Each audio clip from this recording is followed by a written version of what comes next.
नमस्कार। जम्मू कश्मीर का एक खास बुलेटिन देख रहे हैं आप और मैं हूं शिपवन शर्मा। तो चलिए शुरुआत करेंगे। सबसे पहले बड़ी खबर, जहां पर सेना प्रमुख जनरल उपेंद्र द्विवेदी ने पुंछ सेक्टर के अग्रिम इलाकों का दौरा किया और वहां पर लाइन ऑफ कंट्रोल और अंतर्राष्ट्रीय सीमा पर जो जवान तैनात है उनके साथ उच्च स्तर की पेशेवर क्षमता और मुस्तैदी की सराहना की गई है। बिल्कुल आपको बता दें कि यहाँ पर एलओसी पर ऑपरेशनल तैयारियों की सेना प्रमुख ने समीक्षा भी की और इस दौरान उन्होंने जो भी वहां पर जवान मुस्तैदी से काम कर रहे हैं रात के अंधेरे में और दिन के उजाले में, उन्होंने उनकी सराहना भी की है। सेना प्रमुख ने सीमावर्ती क्षेत्र के नागरिकों, पूर्व सैनिकों से मुलाकात भी की। वहीं पर ऑपरेशन सिंदूर में सहयोग देने वाले वेटरन परवेज अहमद को भी सम्मानित किया गया। तो आपको बता दें कि उनकी तरफ से पीर पंजाल क्षेत्र का दौरा किया गया और यही वो इलाका था जो कि सबसे ज्यादा प्रभावित रहा है ऑपरेशन सिंदूर से। और ऑपरेशन सिंदूर के दौरान जिन लोगों ने बहुत अच्छा काम किया है, सेना की मदद की है और तत्परता के साथ काम किया है, सेना के साथ कंधे से कंधे मिलाकर या फिर लोगों की रक्षा के अंदर अपना योगदान दिया है या फिर किसी भी तरीके से इस ऑपरेशन सिंदूर में योगदान दिया, उनके साथ मुलाकात की गई और उन लोगों को सम्मानित भी किया गया। फिलहाल आपको बता दें कि जितने भी वहां पर नागरिक मौजूद थे पीर पंजाल एरिया के, जिन्हें कि सबसे ज्यादा खामियाजा ऑपरेशन सिंदूर का भुगतना पड़ा या फिर किसी तरीके से उनका योगदान रहा है, उनसे भी मुलाकात की। और जो एक्स सर्विसमैन है जो कि आर्मी के अंदर कार्यरत रहे हैं या फिर किसी और एजेंसी के अंदर काम कर चुके हैं, उनसे भी मुलाकात की गई है। आपको बता दें कि उन्होंने सैनिकों को संबोधित करते हुए उनकी अटूट निष्ठा और उत्कृष्ट तैयारी की प्रशंसा की। इस दौरे के दौरान जनरल उपेंद्र द्विवेदी ने ऑपरेशनल तैयारियों की समीक्षा की और तैनाती व्यवस्था, निगरानी उपायों और सुरक्षा प्रबंधों का जायजा भी लिया। सेना प्रमुख ने पुंछ के कमसार गांव में 18 जम्मू कश्मीर राइफल के सेवानिवृत्त सूबेदार परवेज अहमद से मुलाकात की और उन्हें सम्मानित भी किया। वहीं ऑपरेशन सिंदूर के दौरान परवेज अहमद ने रसद और स्थानीय समन्वय में महत्वपूर्ण भूमिका निभाई थी। उनके इस योगदान के सम्मान में सेना प्रमुख ने उन्हें वेटरन अचीवर अवार्ड से सम्मानित किया है। इस अवसर पर परिजन, पूर्व सैनिक और स्थानीय लोग भी मौजूद थे। तो कहीं ना कहीं एक बहुत ही अच्छी पहल जनरल उपेंद्र द्विवेदी की तरफ से की गई, क्योंकि इस तरीके से जब उत्साहवर्धन किया जाता है तो और ज्यादा ऊर्जा के साथ लोग काम करते हैं। और इस क्षेत्र का दौरा करना अपने आप में बहुत बड़ी बात है, क्योंकि जब मई के महीने में ऑपरेशन सिंदूर जो है वो यहाँ पर देखने को मिला तो ये एरिया सबसे ज्यादा प्रभावित भी देखने को मिला था। लेकिन लोगों ने जिस तरीके से काम किया, अपना बचाव किया, सेना की मदद की, ऑपरेशन सिंदूर के अंदर अपना योगदान दिया, वो सराहनीय रहा और इसकी सराहना जनरल उपेंद्र द्विवेदी की तरफ से भी की गई। जमशीद मलिक हमारे साथ फोन लाइन के माध्यम से ज्वाइन कर चुके हमारे संवाददाता राजौरी से। जमशीद, आपसे जानना चाहूंगी, जनरल उपेंद्र द्विवेदी की तरफ से सम्मानित किया गया और सेना की तत्परता के लिए उन्होंने ये कहा है कि वो कहीं ना कहीं इस तरीके से काम करते हैं और उन्होंने सराहना भी की है। किस तरीके का दौरा रहा, किन किन एरियाज में गए, पूरी जानकारी क्या कुछ है? बिल्कुल, जहां तक देखें जनरल उपेंद्र द्विवेदी का ये दौरा जो था वो लाइन ऑफ कंट्रोल, खास करके राजौरी पुंछ के दोनों लाइन ऑफ कंट्रोल डिस्ट्रिक्ट का दौरा था, जहां उन्होंने लाइन ऑफ कंट्रोल पर मौजूदा हालात का जायजा लेने के साथ साथ 3 के करीब कुछ एक्स सर्विसमैन हैं जिनको सम्मानित भी किया, क्योंकि ये वो लोग थे जिन्होंने ऑपरेशन सिंदूर या उससे पहले देश की खिदमत की। मगर उसके बीच में एक बड़ी खबर ये भी है कि सिर्फ एक्स सर्विसमैन को नहीं बल्कि 2 सिविल एडमिनिस्ट्रेशन, जिसमें एक पुलिस के अफसर है और एक डीसी राजौरी अभिषेक शर्मा को भी सम्मानित किया गया। उसके बाद डीएसपी ऑपरेशन शमी कुमार को भी उनकी तरफ से सम्मानित किया गया और ये दोनों ऑफिसर इस वक्त राजौरी में तैनात है। जिस तरह जिला शिकायत कमिश्नर राजौरी की बात करें, अभिषेक शर्मा उनको भी और डीएसपी ऑपरेशन शमी शर्मा को भी सम्मानित किया। उसके साथ परवेज को सम्मानित किया गया जो एक्स सर्विसमैन है। उसके साथ कुछ और लोग भी थे जिनको सम्मानित किया गया। बड़ी बात यही थी इनके लिए, क्योंकि ऑपरेशन सिंदूर में इन लोगों ने बहुत बेहतरीन काम किया। उसके अलावा भी अगर देखा जाए लाइन ऑफ कंट्रोल के हालात का जायजा भी लिया जा रहा है, क्योंकि ऑपरेशन सिंदूर में सबसे ज्यादा नुकसान अगर किसी इलाके ने पाया तो वो पुंछ था और उसके बाद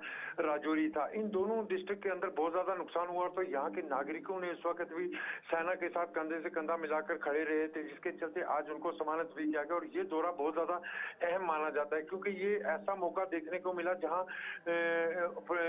चीफ ऑफ आर्मी स्टाफ एक एक्स सर्विसमैन के घर पहुंचे हैं। वो घर था परवेज अहमद का, जिनके घर पुंछ में जाकर उन्होंने उनको सम्मानित किया। उसके बाद दो लोगों को और सम्मानित किया, जिसके बाद राजौरी में उन्होंने डीसी राजौरी अभिषेक शर्मा को भी सम्मानित किया और डीएसपी ऑपरेशन को भी सम्मानित किया। और इस तरह ये दौरा उनका बहुत अहम और बड़ी खबर यही थी, क्योंकि जहां एक्स सर्विसमैन को सम्मानित करने के साथ वहां सिविल एडमिनिस्ट्रेशन अफसर को भी सम्मानित किया गया और belt force Jammu Kashmir police के भी एक अफसर को सम्मानित किया गया। और इस दौरे को बहुत अहम इसलिए भी माना जा रहा है क्योंकि पिछले कुछ अरसा से जिस तरह लाइन ऑफ कंट्रोल पर पाकिस्तान की तरफ से घुसपैठ की कोशिशें या ड्रोन के मामले देखने को मिले थे, उसको देखते हुए सेना के चीफ का ये दौरा बहुत अहम दौरा माना जा रहा है। मगर जिस तरह फौजी जवान वहां तैनात है, उनकी सराहना भी की और उनके काम की सराहना करते हुए उन्होंने इनसे मुलाकात की और इससे इनके जवानों के हौसले भी काफी बुलंद देखने को मिले। जी जमशीद, जिस तरीके से हमने देखा, जैसे आपने भी कहा कि सबसे ज्यादा खामियाजा ऑपरेशन सिंदूर का भुगतना पड़ा तो पुंछ और राजौरी को, लेकिन कहीं ना कहीं जब इनकी तरफ से लोगों से बातचीत की गई, उन्हें सम्मानित किया गया, तो कहीं ना कहीं और ज्यादा मोटिवेशन और ज्यादा विजडम और करेज के साथ लोग इसी तरीके से सेना की कंधे से कंधे मिलाकर मदद करते नजर आएंगे। बिल्कुल, क्योंकि ये चीजें आज से नहीं है, बल्कि हम कहें कि पार्टीशन के बाद ही जम्मू कश्मीर के अंदर खास करके ये दो डिस्ट्रिक्ट ऐसे डिस्ट्रिक्ट हैं जो सबसे ज्यादा मुतासर हर बार पाकिस्तान से होते हैं। चाहे इससे पहले हम देखें पाकिस्तान की तरफ से बिलाश्तियार गोलाबारी का सिलसिला देखने को जब मिलता था, उसमें भी यही दोनों डिस्ट्रिक्ट हैं जो सबसे ज्यादा अफेक्टेड रहते थे। और आज जब ऑपरेशन सिंदूर हुआ उस वक्त भी ज्यादा अफेक्टेड रहे। मगर हमेशा से ही यहाँ के लोग हों, एक्स सर्विसमैन हो या सिविल सोसाइटी के लोग हों, उन्होंने हमेशा सेना के साथ कंधे से कंधा मिलाकर खड़े रहे। और इस बार ऑपरेशन सिंदूर के अंदर भी इसी तरह का देखने को मिला, जहां आम सिविल इंतजामिया हो या पुलिस हो या आम नागरिक हो, सबने सेना के साथ कंधे से कंधा मिलाकर खड़े थे। उसके चलते ही जिस तरह अब एक चीफ ऑफ आर्मी स्टाफ का राजौरी पुंछ का दौरा, उस दौरे के दौरान एक एक्स सर्विसमैन के घर पहुंचना, उसके बाद उनको सम्मानित करना, उसके बाद एक सिविल इंतजामिया, खास करके अगर ये चीज देखी जाए जहां सिविल एडमिनिस्ट्रेशन में से एक डीसी राजौरी अभिषेक शर्मा को भी सम्मानित करना, ये बड़ी बातें जरूर है। इसलिए बड़ी बातें हैं क्योंकि सेना की तरफ से एक्स सर्विसमैन या फौजियों को जरूर एजाज से नवाजा जाता है, मगर सिविल एडमिनिस्ट्रेशन में अगर इस तरह किसी को नवाजा जाता है तो इससे आप समझ सकते होंगे कि कितना बड़ा काम उन लोगों ने किया जिनको आज सम्मानित किया गया है। जी जमशीद, एक आखिरी सवाल आपसे जानना चाहूंगी, इनकी तरफ से जो वहाँ पर सेना के जो जवान कार्यरत हैं, जो वहाँ पर तैनात है लाइन ऑफ कंट्रोल के पास या फिर इंटरनेशनल बॉर्डर के पास, उनसे भी मुलाकात की गई, उनका कैसे उत्साहवर्धन किया गया? क्योंकि ऑलरेडी लोगों ने बहुत अच्छा काम किया है इन सेना के जवानों ने, लेकिन और किस तरीके से इनका उत्साहवर्धन किया गया और किस तरीके के निर्देश इन्हें दिए गए हैं इस दौरान? बिल्कुल, ये चीजें बहुत बड़ी अहम होती हैं खास करके जवान के लिए, क्योंकि जब जवान के बीच में एक चीफ ऑफ आर्मी स्टाफ खड़ा होता है तो उसके हौसले वैसे ही बुलंद होते हैं। खास करके लाइन ऑफ कंट्रोल पर जो जवान खड़े होते हैं उनके हौसले पहले ही बुलंद होते हैं, क्योंकि वो पूरी सुरक्षा उस लाइन ऑफ कंट्रोल की कर रहे होते हैं। और ऐसे के में अगर इनके बीच में चीफ ऑफ आर्मी स्टाफ है तो उनके हौसले मजीद और बुलंद होते हैं। और उनको हमेशा से हिदायतें यही दी जाती हैं कि किसी भी पाकिस्तान की तरफ से कोई भी गतिविधि उसको फौरी मुंहतोड़ जवाब दिया जाए। और हमेशा इसी तरह देखने को मिला लाइन ऑफ कंट्रोल पर कि पिछले कुछ अर्सा से अगर लाइन ऑफ कंट्रोल पर घुसपैठ की कोशिशें हुई तो सेना ने फौरी कार्रवाई करते हुए घुसपैठियों को मार गिराया। और उसके बाद लाइन ऑफ कंट्रोल पर जिस तरह के हालात बने, क्योंकि उसके बाद अगर देखा जाए तो लाइन ऑफ कंट्रोल पर घुसपैठ की एक भी कोशिश कामयाब नहीं होने दी कि, मगर उसके बाद ड्रोन का जो सिलसिला शुरू हुआ उसमें उसको देखते हुए भी उनको कई तरह के हिदायतें दी गई हैं, जिसके बाद उनका ये दौरा बहुत अहम खास करके पीर पंजाल के लिए और उन लोगों के लिए जिनको सम्मानित किया गया है उनके लिए बहुत अहम दौरा इसको मान सकते हैं। जी ठीक है, बहुत बहुत शुक्रिया जमशीद तमाम जानकारी देने के लिए। तो चीफ ऑफ आर्मी स्टाफ जो है उनकी तरफ से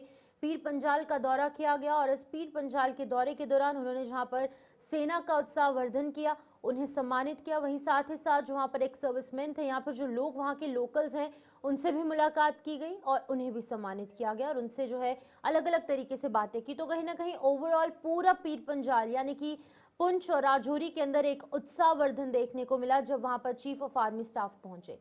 इसी बीच जरा बात अब जम्मू कश्मीर की करेंगे, जहां पर 2026 और 27 को लेकर एक अहम फैसला सरकार की तरफ से लिया गया है और ये सरकार का ये फैसला वाइन शॉप्स को लेकर है। वाइन शॉप्स अब 2026-27 के वित्तीय वर्ष में और नई नहीं खुलेंगी, जो पुरानी दुकानें खुली हैं वही संचालित होंगी। आगामी वित्तीय वर्ष में नई लाइसेंस जारी नहीं होंगे और बेनामी लाइसेंस के आरोपों से सरकार का इनकार भी देखने को मिला।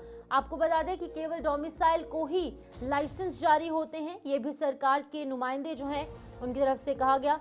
जम्मू कश्मीर सरकार ने स्पष्ट कह दिया है कि फाइनेंशियल ईयर 2026 और 27 के दौरान केंद्र शासित प्रदेश जम्मू कश्मीर के अंदर नई वाइन शॉप्स खोलने का कोई भी प्रस्ताव नहीं है। विधायक अर्जुन सिंह राजू के प्रश्न के लिखित उत्तर में वित्त विभाग ने सदन को बताया कि आगामी वित्त वर्ष में कोई भी नया शराब लाइसेंस जारी नहीं किया जाएगा।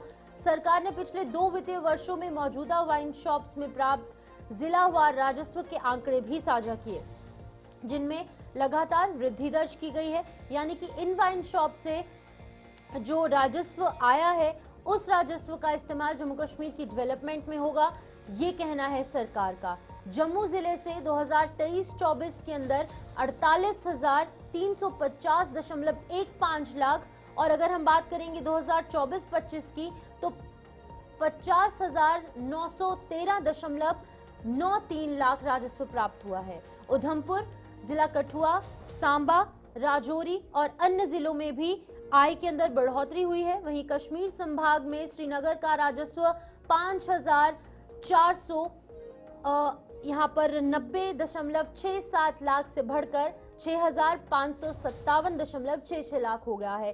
बेनामी लाइसेंस के आरोपों पर सरकार ने कहा कि ऐसी कोई भी शिकायत प्राप्त नहीं हुई है तथा सभी लाइसेंस आबकारी अधिनियम 1958 के तहत डोमिसाइल धारकों को ही जारी किए जाते हैं। यानी कि जिस व्यक्ति के पास डोमिसाइल सर्टिफिकेट होगा वही व्यक्ति जो है वो जम्मू कश्मीर में टेंडर भर सकता है, वही व्यक्ति जम्मू कश्मीर में एक वाइन शॉप का ओनर बन सकता है।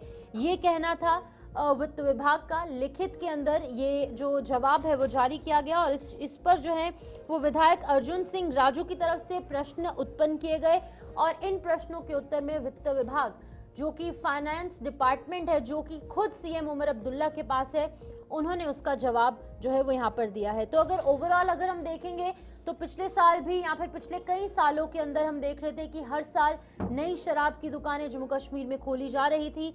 बहुत सारे ऐसे रेजिडेंशियल एरियाज हैं, बहुत सारे ऐसे स्कूलों के नजदीक हैं जो कि पहले वहां पर शराब की दुकानें नहीं थी, लेकिन पिछले कुछ वर्षों के अंदर शराब की दुकानें खोली गई। लोगों के अंदर कहीं ना कहीं गुस्सा रोष जरूर देखने को मिला। लोगों का ये कहना था कि राजस्व की आपूर्ति करने के लिए या फिर राजस्व को बढ़ावा देने के लिए और भी कई तरीके अपनाए जा सकते हैं, लेकिन सरकार जो है यहाँ पर वाइन शॉप्स खोलने का बड़ा फैसला ले रही है। लेकिन अब फिलहाल 2026-27 में कोई भी नई शराब की दुकानें जम्मू कश्मीर के अंदर खोली नहीं जाएंगी।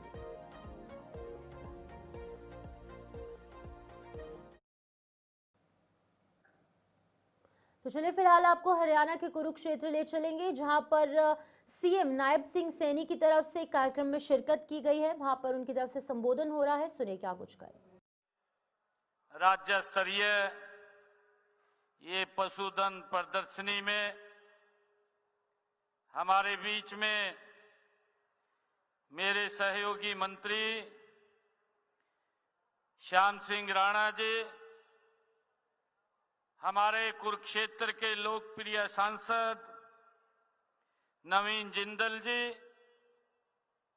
पूर्व मंत्री हरियाणा सरकार सुभाष सुधा जी, हमारे जिला के अध्यक्ष तेजेंद्र गोल्डी जी, हमारे गौ सेवा आयोग के चेयरमैन श्रवण गर्ग जी, जिला परिषद की हमारी चेयरपर्सन श्रीमती कमलजीत कौर जी, हमारे पशुधन बोर्ड के चेयरमैन धर्मवीर मिर्जापुर जी, हमारे पार्टी के वरिष्ठ नेता डीडी शर्मा जी, सुभाष कलसाणा जी, हमारे प्रदेश के